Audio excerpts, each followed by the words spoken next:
Apa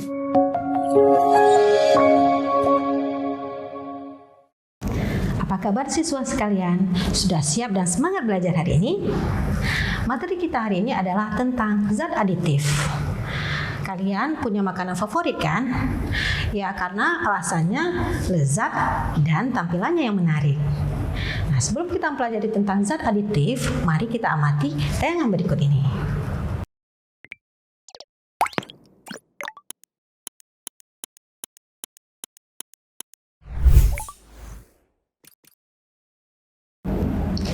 Zat aditif adalah zat yang ditambahkan pada makanan, baik pada saat diolah, pada saat diproses, dikemas, ataupun disimpan.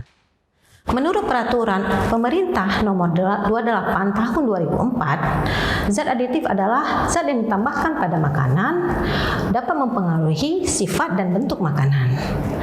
Pemakaian zat aditif di Indonesia diatur oleh Departemen Kesehatan. Pengawasannya oleh Dirjen Pengawasan Obat dan Makanan. Tujuan penggunaan zat aditif yang pertama adalah untuk menambah nilai gizi makanan. Yang kedua adalah untuk menjadikan makanan itu lebih menarik. Kemudian menambah mutu atau kualitas makanan tersebut. Nah, konsumsi bagi orang-orang yang membutuhkan diet khusus. Yang terakhir adalah dapat mempertahankan makanan menjadi lebih lama.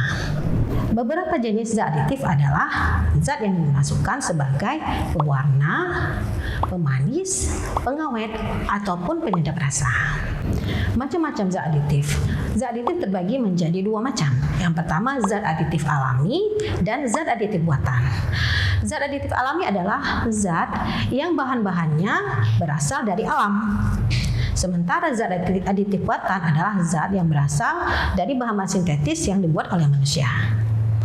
Nah, zat aditif alami yang kita bahas hari ini adalah terdiri pada pewarna alami, pemanis alami, pengawet, dan penyedap rasa. Pemanis alami, contohnya adalah gula tebu, berasal dari tanaman tebu. Contoh pemanis berikutnya adalah gula aren, berasal dari ekstrak bunga aren. Kemudian pemanis berikutnya adalah madu. Madu selain mempunyai nilai gizi juga dapat memperbaiki gizi dari suatu makanan. Zat aditif berikutnya adalah pewarna alami. Contohnya wortel, memberi warna orange pada makanan. Wortel mengandung provitamin A yaitu beta karoten. Contoh yang lainnya adalah daun suji. Daun suji memberi warna hijau pada makanan. Warna yang lain adalah kunyit. Kunyit memberi warna kuning agak gelap pada makanan dan mengandung kurkumin. Zat aditif berikutnya adalah pengawet alami. Pengawet alami contohnya garam dapur, mengandung NaCl, memiliki kemampuan untuk menyerap kadar air karena bersifat hygroskopis, sehingga dapat membunuh dan menghambat pertumbuhan mikroorganisme. Contoh lainnya adalah bawang putih karena mengandung suatu zat yang disebut dengan alisin. Contoh lainnya adalah cuka. Cuka mengandung asam asetat 4% yang juga dapat menghambat dan membunuh bakteri. Yang terakhir adalah penyedap rasa. Penyedap rasa alami contohnya adalah garam karena memberikan rasa asin pada makanan. Kemudian gula, rempah-rempah, bawang putih, cabai merah, dan lain-lain. Demikian materi kita tentang zat aditif pada hari ini. Semoga bermanfaat.